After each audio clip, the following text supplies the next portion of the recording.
Gaza में भारी तबाही मचाने के बाद रोया इजराइल।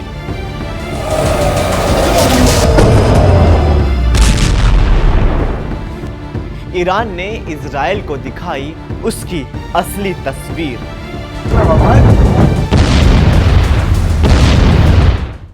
आदाब, नमस्कार, मैं मोहम्मद साकिब। जब इजराइल ने गाजा पर हमला किया था तब इजराइल को नहीं दिखा कि कितने लोग और कितने मासूम बच्चों की मौत हो गई थी गाजा में। अब जब इजराइल का हाल गाजा जैसे हो रहा है, यानी 170 घंटे के बाद ईरान ने भयानक हमला किया इजराइल की राजधानी तेल अवीव पर, जिसके बाद तेल अवीव में हर तरफ तबाही मच गई है। सिर्फ 2 घंटों के अंदर ही ईरानी बैलिस्टिक मिसाइलों ने तूफानी तबाही मचाई है। 13 जून पर इजराइल ने ईरान पर हमला किया था। उसके बाद से ईरान ने इजराइल पर बम बरसाना शुरू कर दिया। बड़ी बड़ी बिल्डिंगें नेस्ते नाबूद हो चुकी हैं। वहीं ईरान ने इजराइल के एक अस्पताल पर मिसाइलों से हमला कर मिट्टी में मिला दिया, जिसमें करीब 25 लोगों की मौत हो गई है। अब यहां पर इजराइल रो रहा है। इजराइल का कहना है कि ईरान ने हमारे अस्पताल पर हमला किया है, हमारे लोग मारे जा रहे हैं। जब आपने यानी इजराइल ने गाजा पर हमला किया था, जब वहां के अस्पतालों पर, स्कूलों पर इजराइल ने बम और मिसाइलें बरसाई थी, तब इजराइल को नहीं दिखाई दिया। जब मासूम बच्चे मर रहे थे तब नेतन्याहू कहां थे? क्या इजराइल को उन मासूम बच्चों की रोने की आवाज नहीं सुनाई दी थी? अब जब खुद के ऊपर हमला हुआ है, जब खुद के मुल्क के अंदर अस्पतालों के ऊपर हमला हुआ है, जब लोग मारे जा रहे हैं, तब नेतन्याहू कह रहे हैं कि ये सही नहीं है। जब खुद के अस्पतालों पर बम बरस रहे हैं जिसको ईरान बरसा रहा है, अब इजराइल कह रहा है कि ये मानवीय हितों के सही खिलाफ है, ये सही नहीं है। ये तब इजराइल को क्यों नहीं लगा जब इजराइल गाजा में बमों की बारिश कर रहा था। वहीं ईरान में भी काफी तबाही मची है।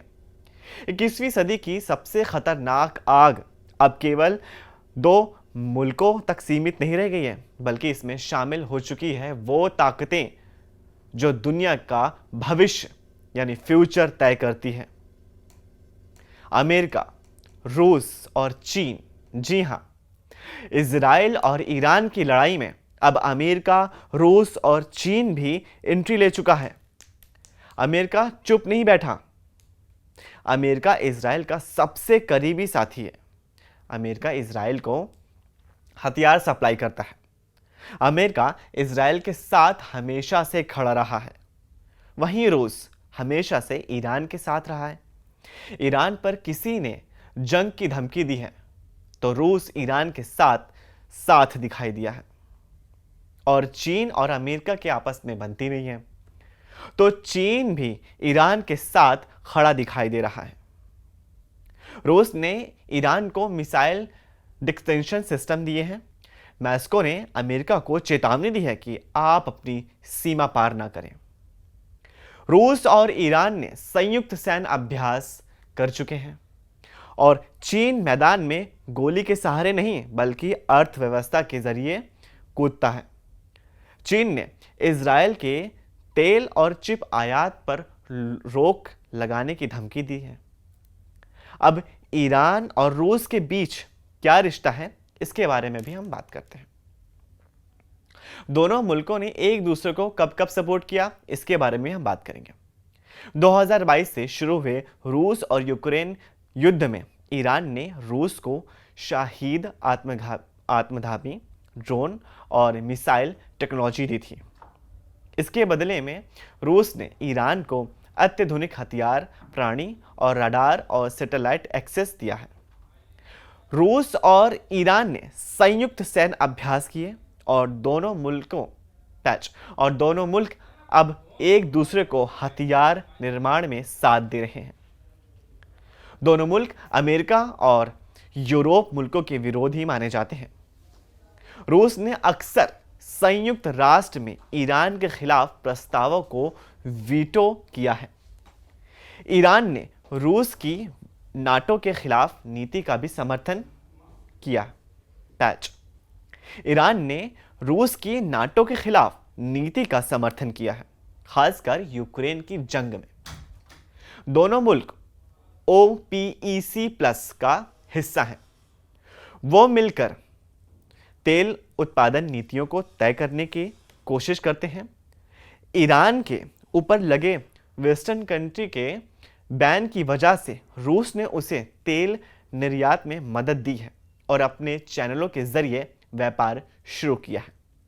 रूस और ईरान मिलकर एक वैकल्पिक व्यापार मार्ग बना रहे हैं जो रूस को भारत और खाड़ी देशों से जोड़ता है। पश्चिमी प्रतिबंधों से बचने का रास्ता है। खैर, इजराइल की तरफ से ईरान के परमाणु ठिकानों को निशाना बनाने और उसके फौजी अधिकारियों को मार गिराने के बाद से हालात ज्यादा खराब हो चुके हैं। इस बीच इजराइल के प्रधानमंत्री बेंजामिन नेतन्याहू ने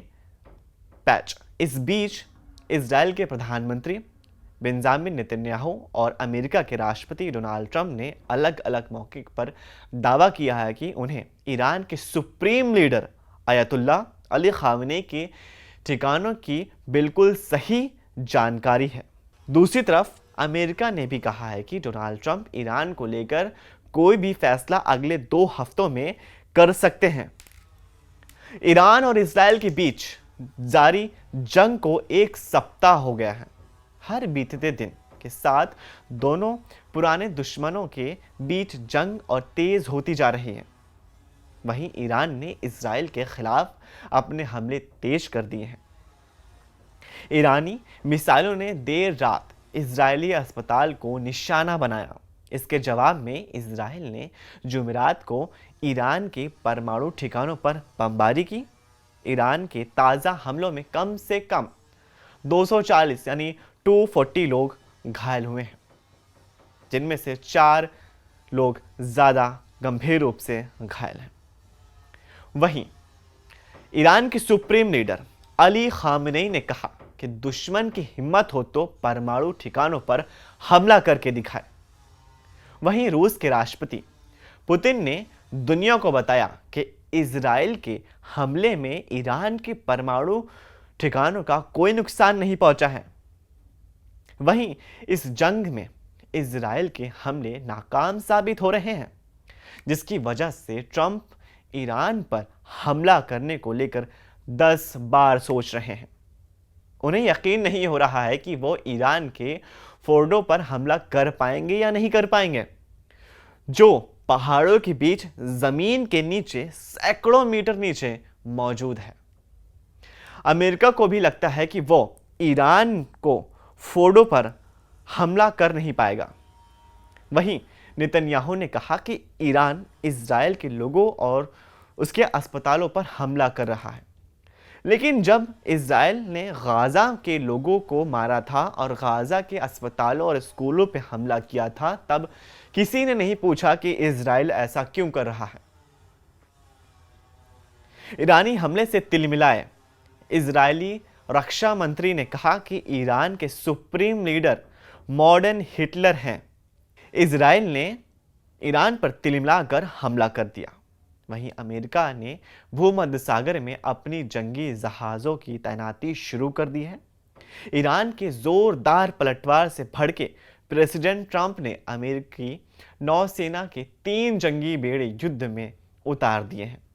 सुपर पावर की जंगी बेड़े न्यूक्लियर हथियारों से लैस रहते हैं।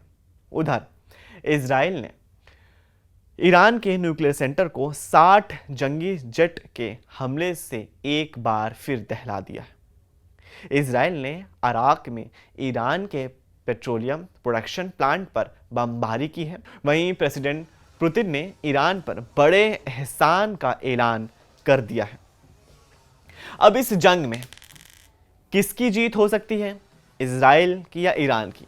वहीं देखा जाए अब तक इस एक हफ्ते की जंग में ईरान इजराइल पर भारी पड़ता हुआ दिखाई दे रहा है।